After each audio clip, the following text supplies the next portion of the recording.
Jain friend सगळ्यांचं स्वागत आहे या चाणक्य या युट्यूब चॅनलवर. आज कंबाईन परीक्षा पार पडला. राईट. आता हे काय वेगळं सांगायची परीक्षेची डिफिकल्टी लेवल आहे तर काय होती, पण चालू घडामोडीच्या अनुषंगानं काय नेमके आन्सर्स आणि साधारणतः आपण असं म्हणूया एक ओव्हरऑल अनालिसिस टॉपिक वाईज किती आलेले होते. सर्वात महत्व आयोगाचं पॅटर्न काही थोडासा चेंज झालेला आहे का? आयोग मागच्या वर्षीच्या कंबाईनच्या पूर्व परीक्षेला आपण केलेलं होतं, तर ते यावर्षी विचारतोय का? आणि आपण आयोगाच्या प्रिव्हियस इयर क्वेश्चन काही इन्साइट्स घ्यायला चुकतोय. तर या सगळ्या गोष्टी मला असं वाटतं चर्चा आपण त्या करणार आहोत. राईट. अगदी quick आणि शॉर्ट हा व्हिडिओ. तर पेपर ऑफ क्वेश्चन जर का बघितले आपण चालू घडामोडी या विषयात, चालू घडामोडी हा आपला जो विषय आहे तर त्याच्यामध्ये टोटल 17 प्रश्न विचारण्यात आलेले होते. त्या 17 प्रश्नांचा जर आपण विचार केला त्यापैकी 2 प्रश्न जे आहे इकॉनॉमी रिलेटेड करंट अफेअर्स आलेले होते.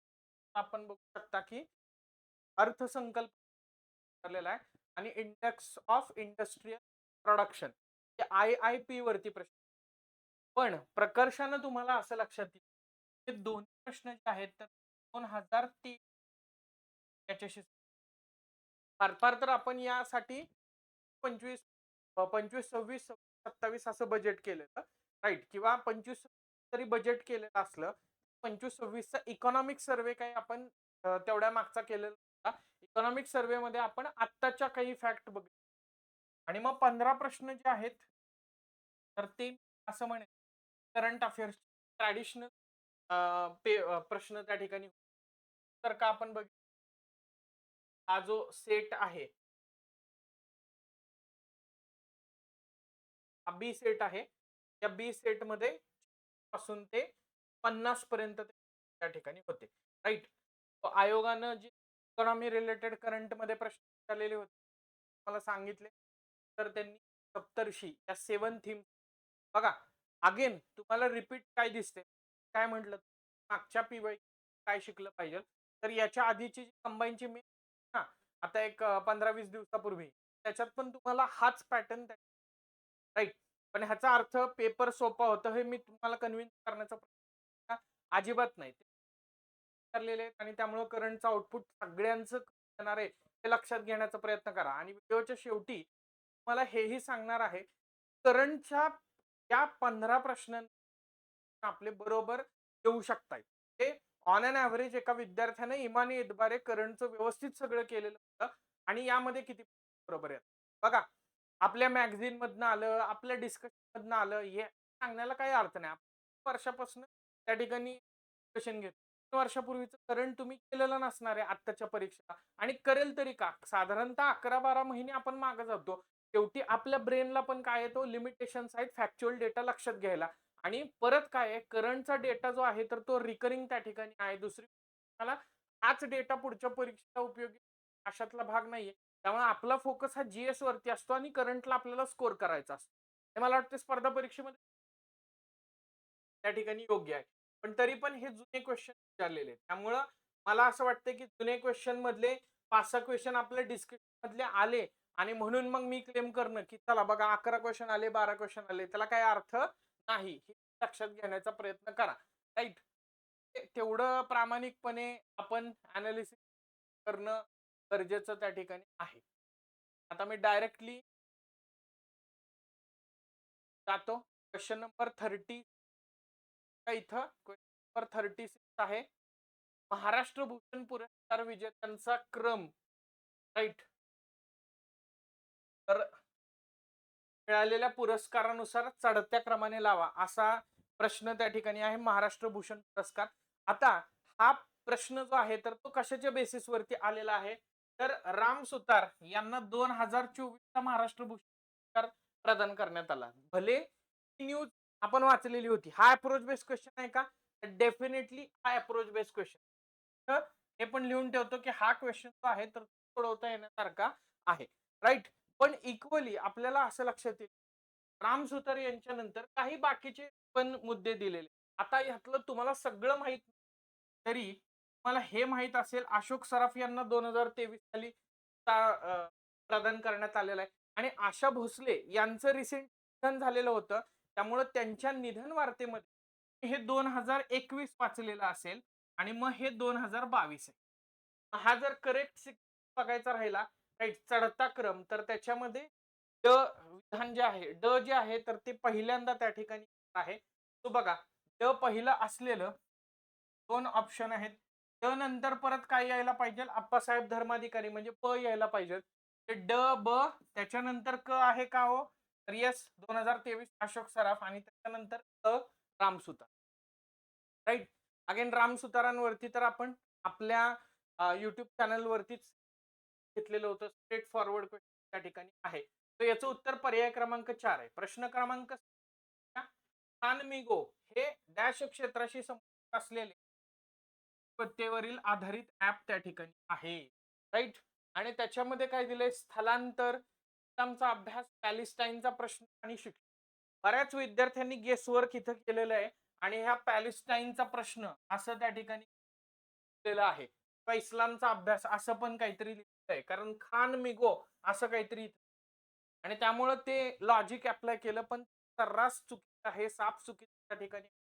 खान मिगो जर का बघितलं तर खान अकॅडमी नावाची एक NGO आहे आणि त्या खान अकॅडमी नावाच्या एनजीओनं गव्हर्नमेंट स्कूल मधले विद्यार्थी असतील किंवा शिक्षक असतील त्यांना एआय शिक्षण देणं आणि त्याचबरोबर ते एआय शिक्षण असताना त्यांना एआय वरती अवलंबून राहण्याऐवजी एआयचा वापर करत असताना कुठंतरी विचारशील बनवणं आपण असं म्हणूया, बनवणं असं म्हणूया. जिज्ञासू वृत्तीनं त्यांनी प्रश्न प्रत्यक्ष विचारले पाहिजेत. तर ह्याच्यासाठी चालू केलेलं हे एक इनिशिएटिव्ह आहे. हे एज्युकेटेड आहे. खान अकॅडमी ही एक एनजीओ आहे. आता बघा आपल्याला असं लक्षात येईल. आधी आपण जे प्रश्न बघितलेले होते तर त्यामध्ये फोकस आयोगाचा जास्तीत जास्त काय होता? गव्हर्नमेंटचे ऍप्स किंवा गव्हर्नमेंटचे पोर्टल्स याच्यावरती प्रश्न एनजीओचं पोर्टल त्या ठिकाणी जाऊयात. खालीलपैकी कोणती बाब ही उभ्या शेतीचा व्हर्टिकल फार्मिंगचा फायदा नाही? राईट. ट्रॅडिशनल पेंट वरून वेगळाच प्रश्न आलेला होता. करंट मध्ये म्हणेन की भूगोल, पर्यावरण आणि कृषी या टॉपिक मधला प्रश्न पण असं काही ऍज सच करंट वरती नाही तर बेसिक्स वरती आलेला प्रश्न. पण आता व्हर्टिकल फार्मिंग जे आहे ही शेती तर त्याच्यामध्ये बघा पाण्याचा कमी वापर होतो का? तर होतो. आपल्याला काय विचारलंय? फायदा नाही. बारमाही पिकांचे उत्पादन वर्षातून 2 किंवा 3 वेळा हे होतं का? तर हेही होते. त्यानंतर बघा शेतीयोग्य जमिनीवर अवलंबित्व वाढलं नाही. उलट व्हर्टिकल फार्मिंग मुळे काय झालं? शेतीवरच्या शेतीयोग्य जमिनीवरचं अवलंबित्व जे आहे तर त्या ठिकाणी कमी झालं. वाहतुकीचा कमी झालेला खर्च तर हेही बरोबर त्या ठिकाणी आहे. तो याच्यामध्ये पर्याय क्रमांक 3 हे चुकीचं आहे किंवा हा फायदा तर नाहीये. त्यामुळं 38चं उत्तर पर्याय क्रमांक 3 आहे. बेटी बचाओ बेटी पढाओ योजनेचा उद्देश काय? चला या ठिकाणी आपण असं म्हणूयात की तरी रन ऑफ कच्छ मध्ये पाण्याचा थेंब मिळावा एखादा तर तशी ही राहत की सास आहे. एवढ्या अवघड सगळ्याच विषयाचे प्रश्न त्या ठिकाणी आणि त्याच्या असा प्रश्न त्या ठिकाणी लिंग समानता आणि मुलींचे शिक्षण या अनुषंगाने विचारलेला पर्याय क्रमांक 2 हे तर असेल. राईट. त्यानंतर बघा मिशन शक्ती योजना डॅशशी संबंधित आहे. अगेन पण आपण डिस्कशन मध्ये डिस्कस केलेला होता किंवा FYQ आपल्या ह्याच्यावर फोकस केलेला होता. सो महिला सक्षमीकरणाच्या दृष्टिकोनातून मिशन शक्ती त्या ठिकाणी राबवली जाते. आता इथं अजून कन्फ्युजन कशाचं होतं? तर जर का बालकांशी संबंधित काहीतरी दिलं असतं तर अजून झालं असतं. कारण पोषण शक्ती निर्माण योजना, पोषण शक्ती नावाची योजना या बालकांच्या पोषणासाठी त्या ठिकाणी राबवली जाते बघा. तो मिशन शक्ती बाकी दुसरं काही नसून महिलांची वेगवेगळ्या योजना आहेत तर त्या योजना अंडर सिंगल अम्ब्रेला त्या ठिकाणी आणणं आणि त्याच्या माध्यमातून महिला सबलीकरण घडवून आणणं हा त्याच्या उद्देश आहे. 40चा पर्याय क्रमांक कोण आहे? अगेन FYQ मध्ये डिस्कस केलेला पण जुना असणारा त्या ठिकाणी हा मुद्दा आपण म्हणू शकतो की या ठिकाणी विचारण्यात आलेला आहे. शुभांशु शुक्ला हिची जी आहे तर ती असावी असं मला त्या ठिकाणी वाटतंय. गोपीचंद थोटाकुरा आणि मला वाटते मेजर जी काही तुम्ही चालू घडामोडीची कंपायलेशन्स वाचता तर त्याच्यामध्ये पण हे होतं. 19 मे 2024 ला त्या ब्ल्यू ओरिजिनच्या NS-25 मोहिमेत परदेशी अंतराळात जाणारे पहिले भारतीय त्या ठिकाणी आहेत. साधारणतः शुभांशु शुक्ला यांच्याच कालखंडामध्ये हे पण त्या ठिकाणी झालेलं होतं. त्यामुळं हे हायलाइट कमी झालं. सगळ्यांनी शुभांशु शुक्ला व्यवस्थित आणि त्यांनी प्रश्न छोटाकुरा यांच्यावरती त्या ठिकाणी विचारला. पर्याय क्रमांक 3 या प्रश्नाचं अचूक उत्तर असेल. प्रश्न क्रमांक 42 भारतातील 2024च्या सार्वत्रिक निवडणुकीमध्ये निवडणूक लढणाऱ्या महिला उमेदवारांची एकूण संख्या. मी का म्हटलं तुम्हाला की पीवायक्यूतनं आपण काय शिकायचंय 15 दिवसापूर्वी झालेल्या पेपरमध्ये आपल्याला असं लक्षात येईल पक्षीय बलाबल कुठल्या पक्षाला किती जागा मिळालेल्या आहेत 2024च्या लोकसभा इलेक्शन मध्ये त्याच्यावरती प्रश्न विचारलेला आहे ना असला तरी पेपरनं आपल्याला हिंट दिली होती. आपण पुन्हा एकदा रिव्हिजिट करणं अपेक्षित त्या ठिकाणी होतं आणि 2024 इलेक्शन झाल्यानंतर जरी जास्त महिला उमेदवार रिंगणात असल्या तरी देखील या लोकसभेमध्ये मागच्या लोकसभेच्या तुलनेत महिला खासदारांची संख्या त्या ठिकाणी कमी झालेली आहे. त्या मुद्द्यावरती त्या ठिकाणी बरेच लेख, बरेच आर्टिकल त्या ठिकाणी आलेले होते. बऱ्याच जणांनी याचं उत्तर पर्याय क्रमांक 1 पण लिहिलेलं आहे, पण ते चुकीचं आहे. पर्याय क्रमांक 2 याचं उत्तर आहे, पण 1 तुम्ही का लिहिलेलं असेल, तर याच्या आधीची 2019 ची लोकसभा होती. त्या 2019 लोकसभेत 700 महिला उमेदवार जे आहेत तर ते निवडण्यात होत्या. यावर्षी 800 उमेदवार महिला निवड महिला अ, महिला ज्या आहेत तर त्या रिंगणात होत्या. पण दॅट इथं एक आर्टिकल लोकसत्तामध्ये असं पण आलेलं होतं त्या पक्षानं सर्वाधिक महिला उमेदवारांना चान्स त्या ठिकाणी अर्थातच सर्वाधिक महिला उमेदवारांची संख्या ही भारतीय जनता पक्षाच्या मध्ये त्या ठिकाणी राईट. तो बघा त्याच्यानंतर बघा टेगो खेळणी बनवणारी कंपनी तिचे कार्यक्षेत्र जगभरात विस्तारलेली आहे. मूळची त्या देशाची त्या ठिकाणी आहे. तर ही डेन्मार्कची कंपनी आहे राईट. आता हा जीके टाइप क्वेश्चन म्हणावा का करंट अफेअर क्वेश्चन म्हणावा मला काही लक्षात येत नाहीये. पण ह्यांचा काहीतरी एक झालेला होता आणि त्यांना दंडबिंड ठोठावण्यात आलेला होता म्हणून ही कंपनी चर्चेत होती म्हणून प्रश्न विचारला. पण हे कारण जस्टिफाईड होऊ शकत नाही की हे करंट मध्ये चर्चेत होतं आणि तुम्हाला माहित असायला पाहिजे होतं. राईट. खेळण्यांच्या कंपन्या वगैरे आता अवघडच आहे सगळं. अगेन अप्रोच वरती आलेला क्वेश्चन जो आपण सोडू शकत होतो. मनोहर जोशी आणि पंकज उदास पद्मभूषण पुरस्कार 2025 सन्मानित बरोबर विधान त्या ठिकाणी आहे. पद्मविभूषण आणि पद्मभूषण आपण दोन्ही लक्षात ठेवायचे असतात सगळी माणसं. आणि दुसरी गोष्ट पद्म पुरस्कारामध्ये पर्टिक्युलरली महाराष्ट्रीयन व्यक्ती लक्षात ठेवायचे असतात. अच्युत पालव आणि अशोक सराफ यांना पद्मश्री 2025 सन्मानित करण्यात आलं. योग्य कथने ओळखा. पर्याय क्रमांक 3 अ आणि ब दोन्ही विधानं योग्य आहेत. ट्रॅडिशनल दरवर्षीचा त्या ठिकाणी ठरलेला हा प्रश्न आहे. तो पर्याय 44 चा पर्याय क्रमांक 3. प्रश्न क्रमांक 45 काळ सहन करणारी डॅश जात सादर करण्याच्या यशस्वी प्रयत्नांसाठी डॉक्टर स्वाती नायक यांना नॉर्मन बोरलॉग पुरस्कारानं सन्मानित त्या ठिकाणी करण्यात आलेलं आहे. तो याचा जर विचार केला तर सहभागी धान तांदूळ याची जात विकसित इंट्रोड्यूस केली आणि त्याच्यासाठी त्यांना नॉर्मन बोरलॉग प्राइज मिळालेला आहे. याही चर्चेत होत्या आंतरराष्ट्रीय स्तरावरती महत्वाचा पुरस्कार मिळणाऱ्या भारतीय व्यक्ती. काही जण म्हणतील हे तांदळाची जात म्हणजे विचारलंय का? नाही. हा प्रश्न जो आहे तर तो नॉर्मन बोरलॉग पुरस्कारावरती विचारला गेला. राईट. आणि हा देखील काही अंशी सोडवता येण्यासारखा त्या ठिकाणी 17व्या ब्रिक्स परिषद 2025 मध्ये लक्ष केंद्रित. आता तुम्ही कंबाईन ग्रुपचा पेपर त्या ठिकाणी मेन्सचा काढा 10 दिवसापूर्वी झालेला आणि तिथं हा प्रश्न त्या ठिकाणी बघा आणि आत्ताचा प्रश्न बघा. तसाच्या तसा त्या ठिकाणी प्रश्न रिपीट झालेला आहे. फक्त तिथं त्यांनी ते डिसाईड केलेलं आहे तर त्याच्यापैकी काही गोष्टी दिलेल्या होत्या राईट. आणि काय all of the above answer होतं. इथं एक गोष्ट जी आहे तर ती फक्त दिलेली नव्हती. सो इथं जागतिक प्रशासन मध्ये सुधारणा करणं हे त्या ठिकाणी अपेक्षित होतं. त्याच्यानंतर बहुपक्षीयतेला प्रोत्साहन देणं अपेक्षित.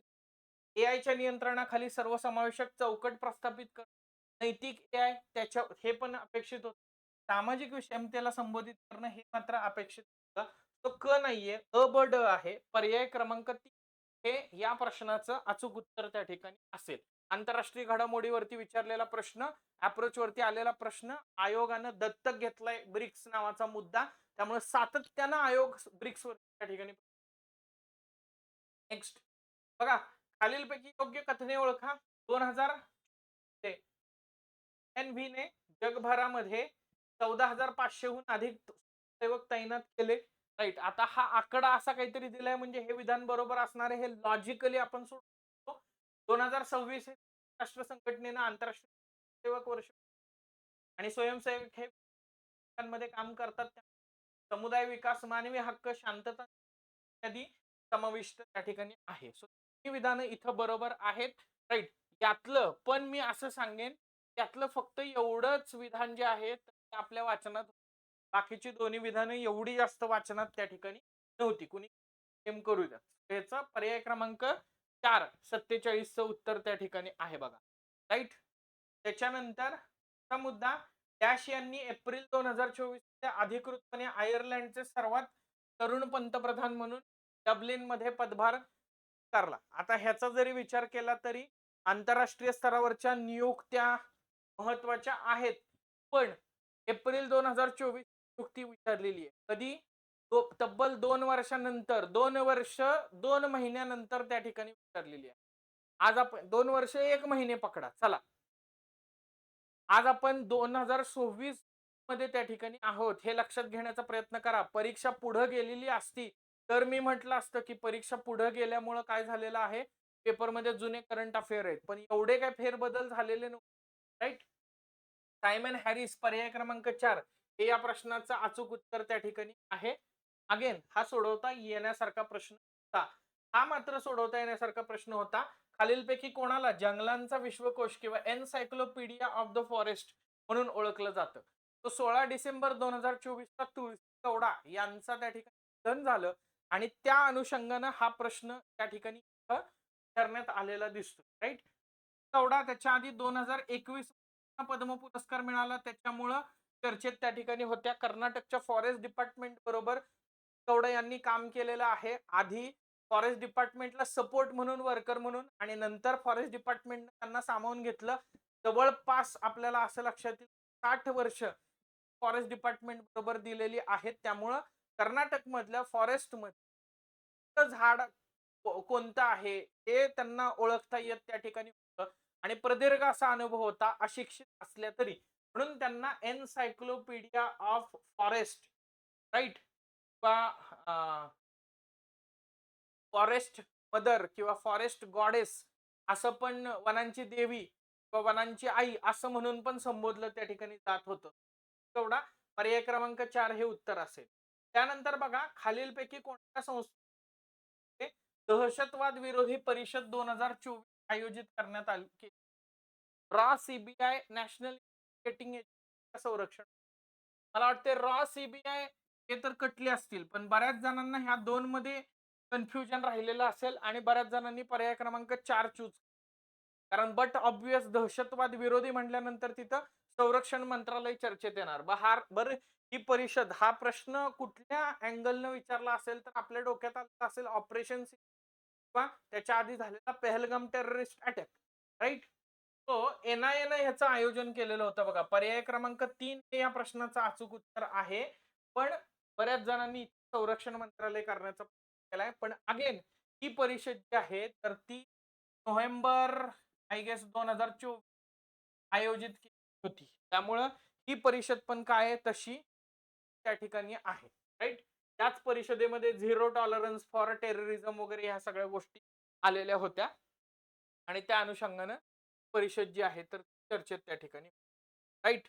आता हे झालं प्रश्नाच्या बाबतीमध्ये, की प्रश्नांची उत्तर काय किंवा त्याचं अनालिसिस काय.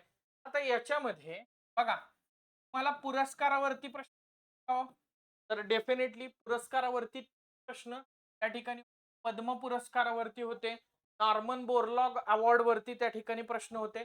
त्याच्यानंतर सायन्स अँड टेक्नॉलॉजी, ह्याच्यावरती बुद्धिमत्तेवरती एक प्रश्न होता. अंतराळ पर्यटक आहे, पण तो मी चर्चित व्यक्ती निवड नियुक्ती ठरलेला आहे. मध्ये त्यांनी व्हर्टिकल फार्मिंग वरती प्रश्न विचारलेला आहे. सो कृषीच्या बाबतीमध्ये एक प्रश्न आपण म्हणूया. आर्थिक आणि सामाजिक विकास, आर्थिक घडामोडी, आर्थिक आणि सामाजिक विकास. तो इकॉनॉमी मध्ये विचारलेले 2 प्रश्न आणि त्याच्यानंतर इकडं करंट मध्ये विचारलेले 2 प्रश्न, असे 4 प्रश्न टोटल मी त्या ठिकाणी आर्थिक आणि सामाजिक कन्सिडर करतो. त्याच्यानंतर गोपी थोटाकुरा यांच्यावरती विचारलेला प्रश्न चर्चित व्यक्ती निवड नियुक्त, चर्चित व्यक्तीमध्ये त्या ठिकाणी तो तिथं एक प्रश्न आपल्याला विचारण्यात आलेला आहे. पॉलिटी रिलेटेड करंट अफेअर्स जर का लक्षात घेतले, पॉलिटी, तर लोकसभेमध्ये महिला खासदार किती इलेक्शनसाठी उभ्या होत्या, एक प्रश्न तिथं त्या ठिकाणी आहे. इंटरनॅशनल करंट अफेअर्सचा जर का विचार केला, आंतरराष्ट्रीय घडामोडी, तर 3 प्रश्न होते. तर तुम्हाला ब्रिक्सवर त्या ठिकाणी तुम्हाला त्या देशाच्या झालेल्या सत्ता बदलावरती त्या ठिकाणी तर असे टोटल 3 प्रश्न इथे विचारण्यात आलेले होते. निधन वार्तामध्ये तुलसी गौडा यांचा प्रश्न निधन वार्ताशी गौडा आणि 2 ठिकाणी निधन वार्ता इन्फ्लुएन्स होऊन पुरस्कारामध्ये प्रश्न आलेला होता. उदाहरणार्थ मनोहर जोशी जर का घेतले ना, निधन वार्तामध्ये पण होते आणि पुरस्कारांमध्ये.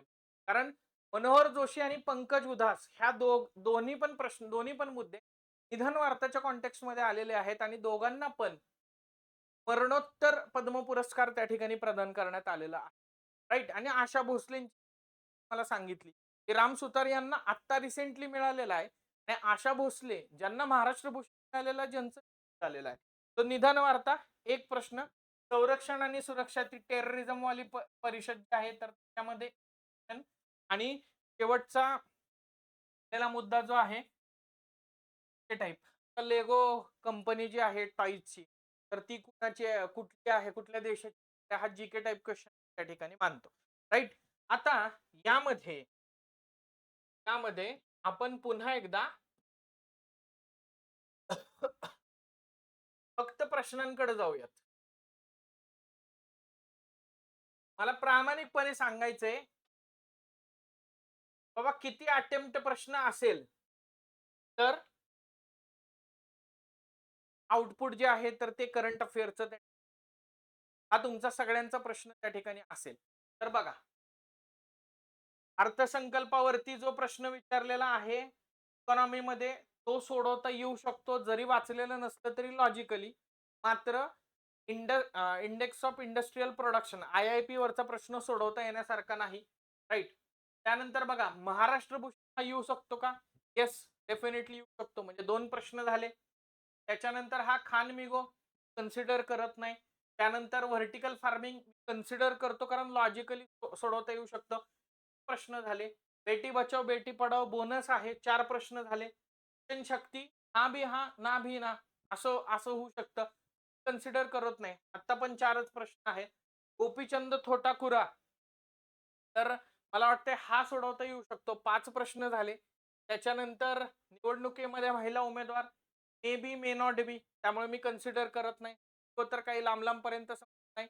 हा सोडवता येऊ शकतोय का? डेफिनेटली सोडवता. हे 5 प्रश्न झाले बघा आतापर्यंत. त्याच्यानंतर हा प्रश्न स्वाती नाही येऊ शकतोय पण मी कन्सिडर करत नाही. 17व्या ब्रिक्स परिषदेत 100% हा यायलाच पाहिजे, म्हणजे 6 प्रश्न झाले. त्याच्यानंतर हा नाही, हा पण कन्सिडर करत नाही. खालीलपैकी कोणाला जंगलाचा विश्वकोश एनसायक्लोपीडिया ऑफ फॉरेस्ट जातं, तेवढा हा येऊ शकतो. 7 प्रश्न झाले. आणि शेवटचा हा मे बी येऊ शकतो, मे नॉट बी. बरोबर. ते थोडक्यात काय आहे, आता कंबाईन ग्रुपच्या पूर्व परीक्षेमध्ये विचारलेल्या प्रश्नांपैकी चालू घडामोडीच्या 17 प्रश्न, म्हणजे 15 प्रश्न चालू घडामोडीचे आणि 2 प्रश्न चालू घडामोडी रिलेटेड बजेट आणि IIP बद्दल विचारलेले होते इकॉनॉमिक्स मध्ये. असे 17 प्रश्न कन्सिडर केले तर 7 प्रश्न कॉन्फिडेंटली सोडवता येऊ शकतात. आणि याच्या व्यतिरिक्त मी तुम्हाला असं म्हटलं, की हा बी हा, ना बी ना, म्हणजे मे बी और मे नॉट बी अशा कॅटेगरी मधले 3 प्रश्न आहेत. पण ह्याचा अर्थ मी 10 पर्यंत ते आउटपुट जाणार नाही. तर मी असं सांगेन 7 ते 8 प्रश्न बरोबर येत असतील, तर तुमचा आउटपुट जे आहे, तर ते करंटमध्ये विचारलेल्या प्रश्नांचे का? कारण करंटमध्ये एप्रिल 2024, नोव्हेंबर 2024 प्रश्न विचारलेले होते. जे की आपण साधारणतः 1 वर्षापूर्वीच्या करंट अफेअर्स जाण्याचा प्रयत्न करतो आणि साधारणतः आपला बेस तेवढा त्या ठिकाणी.